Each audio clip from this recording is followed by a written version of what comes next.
Welcome back to Daily English Confidence. I'm so happy you're here for day 4 of our shadowing journey together. We've followed Sarah from her airport arrival, through her first day exploring Chicago, and into her professional life at work. Today, we're diving into something equally important, but often overlooked: the everyday English you need for weekend errands and city life. If you've been practicing with us for the past 3 days, you've probably noticed something amazing happening. Your ear is becoming more attuned to English rhythms. Your mouth is feeling more comfortable with American pronunciation, and most importantly, you're building the confidence to handle real-life situations. Today's story follows Sarah through her first Saturday in Chicago. She needs to open a bank account, buy groceries for her new apartment, figure out the public transportation system, and explore her new neighborhood. These might seem like simple tasks, but they're actually filled with specific vocabulary and cultural nuances that can make or break your confidence in daily American life. What makes today's story special is that we're focusing on those practical, everyday interactions that you'll have hundreds of times in your life in America. From asking where items are located in a grocery store to understanding banking terminology, these phrases will become your daily toolkit. Remember, shadowing isn't just about pronunciation. You're absorbing the cultural patterns of how Americans communicate in casual, everyday situations. This cultural fluency will make you feel truly at home in America. Let's see how Sarah navigates her first Chicago weekend. Sarah's first Chicago weekend. Saturday morning arrives with beautiful sunshine streaming through my small apartment windows. After a successful first week at work, I'm ready to tackle my weekend to-do list. I need to open a bank account, buy groceries, and explore my Lincoln Park neighborhood. Most importantly, I want to start feeling like a real Chicagoan, not just a tourist. I grab my purse, apartment keys, and the folder of important documents I'll need for banking, then head out into the crisp Chicago morning.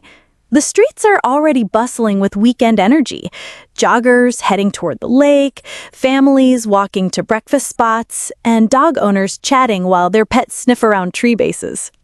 My first stop is Chase Bank, just 3 blocks from my apartment. I chose Chase because they have branches everywhere, and my new colleague Mike recommended them for international newcomers. As I approach the modern glass building, I feel slightly nervous about navigating American banking procedures. Inside, the bank is busy but organized. I approach the customer service desk where a friendly woman in her 50s with gray hair and a professional smile greets me. "Good morning. How can I help you today?" "Good morning. I'd like to open a checking account, please. I just moved to Chicago from overseas and started a new job." "Congratulations on your new job. I'm Patricia, and I'd be happy to help you set up an account. Do you have all your documents with you?" "Yes. I have my passport, visa, social security card, and a letter from my employer confirming my job and salary." "Perfect. That's exactly what we need. Let me get you set up with one of our personal bankers. Please have a seat, and someone will be with you in just a few minutes." I sit in the comfortable waiting area, observing other customers. I notice how Americans interact with bank staff, polite but direct, asking specific questions about fees and services. This gives me confidence about how to approach my own conversation. "Ms. Chen?" A young man in a navy suit approaches. "I'm Marcus Williams, personal banker. I understand you'd like to open a checking account." "Yes, that's right. I'm new to the American banking system, so I might need some guidance on the best options." Marcus leads me to his desk and begins explaining different account types. "For someone in your situation, I'd recommend our total checking account. There's no monthly fee if you maintain a minimum balance of $1,500 or if you have direct deposit from your employer." "What exactly is direct deposit?" That's when your employer sends your paycheck directly to your bank account electronically, instead of giving you a paper check. Most American companies offer this. It's very convenient. That sounds perfect. My company mentioned they could set that up. Excellent. This account also comes with a debit card for ATM withdrawals and purchases, online banking access, and mobile check deposit through our app. Mobile check deposit? You can deposit checks by taking a photo with your phone instead of coming to the bank. It's incredibly convenient for busy professionals. As Marcus processes my application, he explains various banking terms and services. I learn about overdraft protection, automatic bill pay, and how to use ATM safely. Within 30 minutes, I have a new bank account, a temporary debit card, and a wealth of information about American banking. Your permanent debit card will arrive by mail within 7 to 10 business days, Marcus explains. In the meantime, you can use this temporary card for purchases and ATM withdrawals. Is there anything else I can help you with today? Actually, yes. I need to find a good grocery store nearby. Do you have any recommendations? Absolutely. There's a Whole Foods about 6 blocks north on Lincoln Avenue. Great quality, but a bit pricey. For more budget-friendly options, there's a Jewel Osco 4 blocks south and a Target with a full grocery section about 8 blocks east. Target's probably your best bet for both groceries and household items. Thank you so much, Marcus. You've been incredibly helpful. My pleasure. Welcome to Chicago, and don't hesitate to call if you have any banking questions. Leaving the bank, I feel accomplished and more confident about handling financial matters in America. Next stop, Target for groceries and apartment essentials. The walk to Target takes me through different parts of Lincoln Park, and I'm amazed by the neighborhood's character. Tree-lined streets with beautiful brownstone buildings, small cafes with outdoor seating, boutique shops, and people of all ages enjoying the weekend atmosphere. Target is enormous compared to stores back home. I grab a shopping cart and pull out my phone to check the grocery list I made. As I enter the grocery section, I'm overwhelmed by the choices. Dozens of cereal brands, entire aisles dedicated to different types of bread, and produce sections that look like colorful art installations. I start with fruits and vegetables, but I'm confused by some of the American names and varieties. A store employee in a red Target shirt notices me looking puzzled in the apple section. "Finding everything okay?" she asks cheerfully. "Actually, I'm new to America and not familiar with some of these apple varieties. Could you recommend something good for eating fresh?" "Oh, welcome to the States. For eating fresh, I definitely recommend Honeycrisp. They're sweet and super crispy. Gala apples are also great, a bit milder. If you like tart flavors, Granny Smith are perfect." "Thank you. I'll try the Honeycrisp." As I continue shopping, I encounter more unfamiliar products and terms. In the dairy section, I'm confused by the different types of milk: whole, 2%, 1%, skim, lactose-free, almond, oat. A friendly shopper, a woman about my age with a toddler in her cart, notices my confusion. "First time grocery shopping in America?" she asks with a knowing smile. "Is it that obvious?" I laugh. "I remember being overwhelmed my first time too, and I'm from here. Are you trying to figure out the milk situation?" "Exactly. There are so many options." Most people drink 2%. It's a good middle ground between taste and health. Whole milk is creamier but higher in fat, and skim milk is fat-free, but some people think it tastes watery. "I'll try 2%. Thank you so much." "No problem. Where are you from originally?"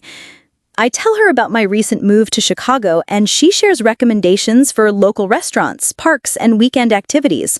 Before we part ways, she gives me her contact information. "I'm Jessica, by the way. If you ever want to grab coffee or need local advice, just text me. It can be lonely adjusting to a new city." "I'm Sarah, and I'd love that. Thank you for being so kind." After an hour of shopping, my cart is full of groceries, cleaning supplies, and basic household items. At checkout, the cashier's friendly and patient as I figure out how to use my new debit card and navigate the chip reader. "Paper or plastic?" she asks. I'm sorry, what? Do you want paper bags or plastic bags for your groceries? Oh, plastic is fine, thank you. Loading my numerous bags into a taxi outside Target, I realize I need to learn Chicago's public transportation system. Constantly taking taxis will be expensive, and I want to feel independent navigating the city. Excuse me, I asked the taxi driver, could you recommend the best way to learn the L train system? Sure thing.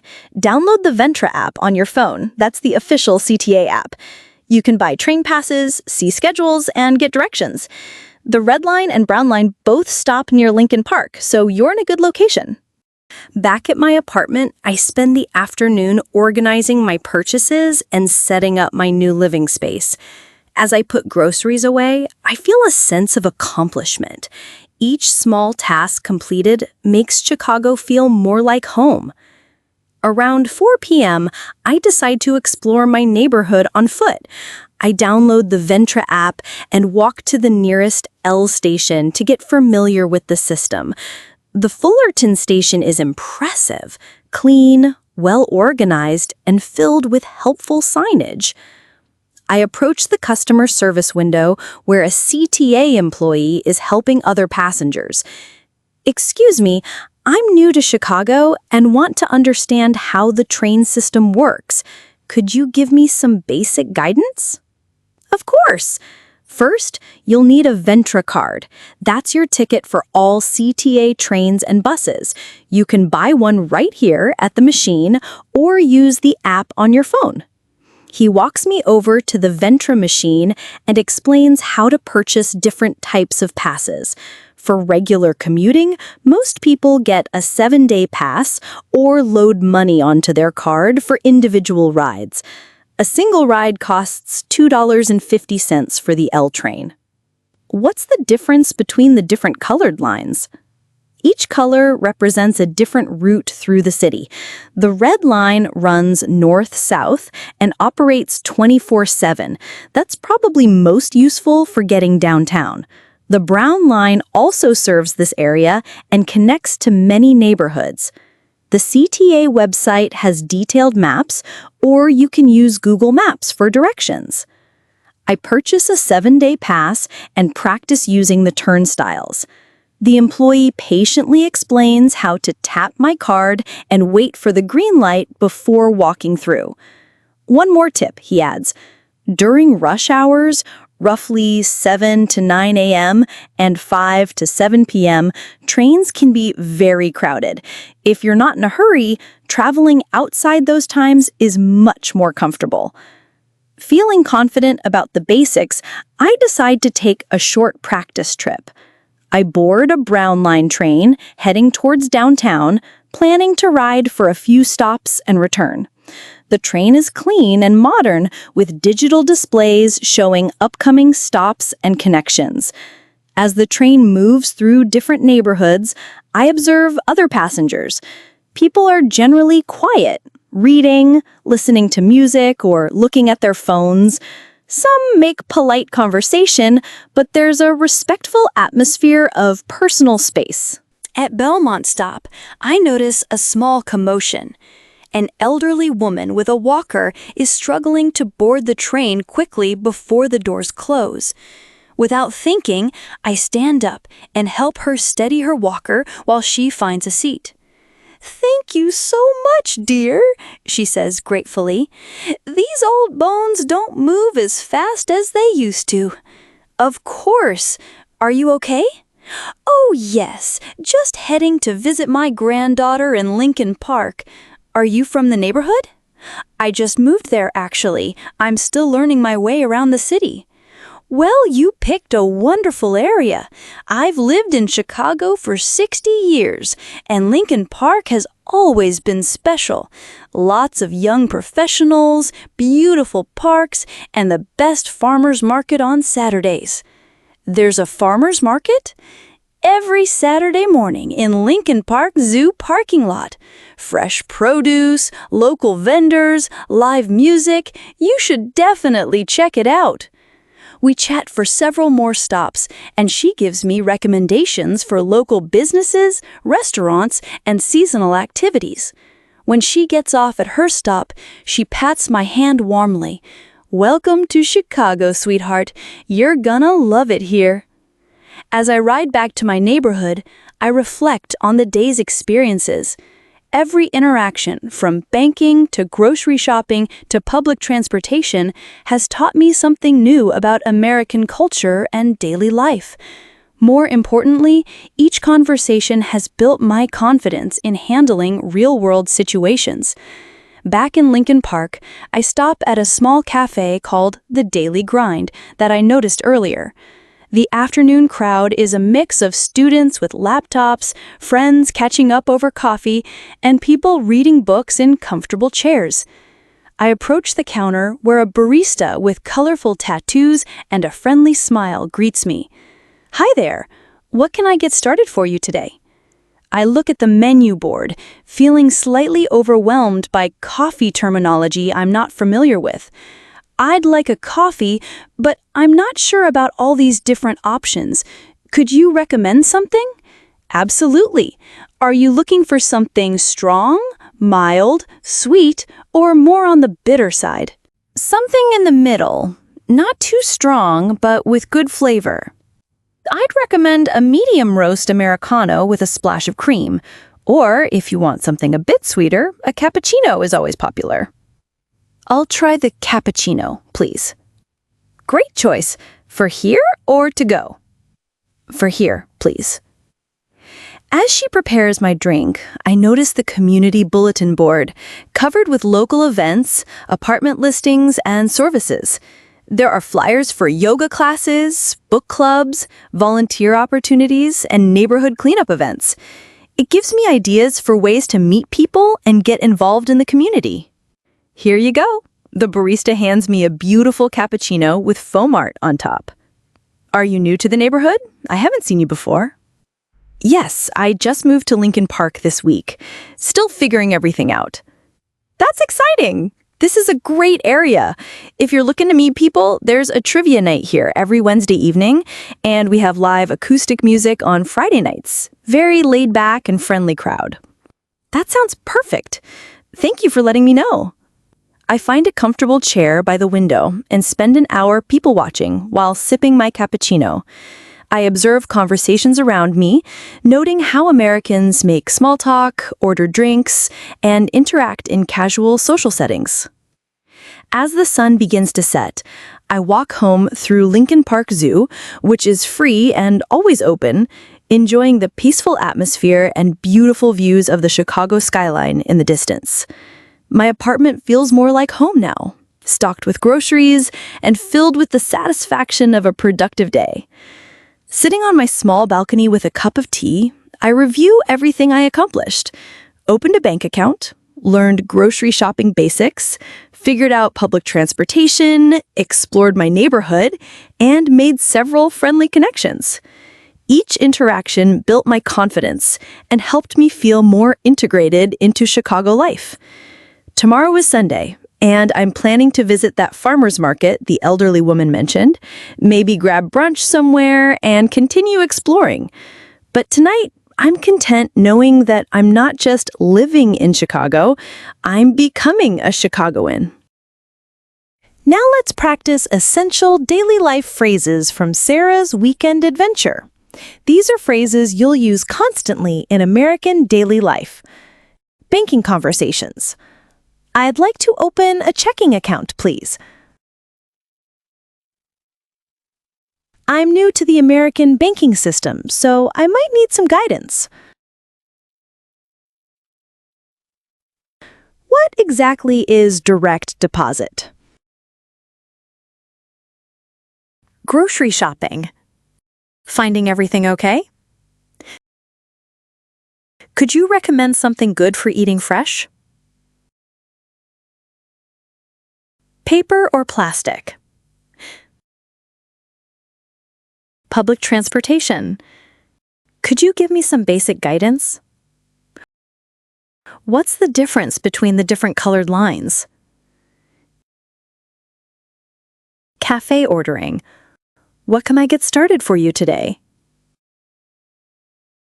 For here or to go? Excellent! You're mastering the rhythm of everyday American conversations. Here are some important vocabulary and phrases to help along with the narrative. Banking vocabulary. Direct deposit, automatic paycheck transfer to your account. Minimum balance, lowest amount you must keep in account. Overdraft protection, prevents account from going negative. Mobile check deposit, deposit checks using phone camera. Grocery shopping terms. Paper or plastic, choice of bag type at checkout. For eating fresh, fruit, vegetables to eat raw, not cooking. Whole milk versus 2% versus skim. Different fat content levels. Chip reader, card payment device for debit or credit cards. Public transportation. Ventra card, Chicago's public transit payment card. Rush hours, busy commuting times, 7 to 9 a.m., 5 to 7 p.m. Colored lines, different train routes, red line, brown line, etc. CTA, Chicago Transit Authority. Cafe culture, for here or to go, eating in restaurant versus taking away. Medium roast, coffee strength level. Splash of cream, small amount of cream. Foam art, decorative design in coffee foam. Neighborhood phrases, getting familiar with, learning about something new. Figure out, understand or solve. Laid back, relaxed, casual atmosphere. Community bulletin board, public message board for local info. Fantastic work completing day 4. Sarah's weekend shows us that mastering daily life English is just as important as professional or academic English. These everyday interactions build the foundation for feeling truly at home in America. Notice how Sarah approached each new situation with curiosity rather than fear. She asked questions, accepted help from strangers, and remained open to learning. This mindset is crucial for anyone adapting to life in a new country. Tomorrow, we're following Sarah through her first social weekend, meeting Emma for coffee, exploring Chicago's cultural scene, and navigating American social customs. You'll learn the English that helps you build friendships and enjoy American social life. Hit subscribe and turn on notifications. We're halfway through our first week, and your English confidence is growing every single day. Share your own daily life experiences in the comments. What was challenging when you first moved to America? What surprised you? Let's learn from each other's experiences. I'll see you tomorrow for day 5, Sarah's social Chicago adventure. Keep practicing, keep exploring, and remember, every daily conversation makes you more fluent and confident. Have a wonderful weekend, and see you tomorrow.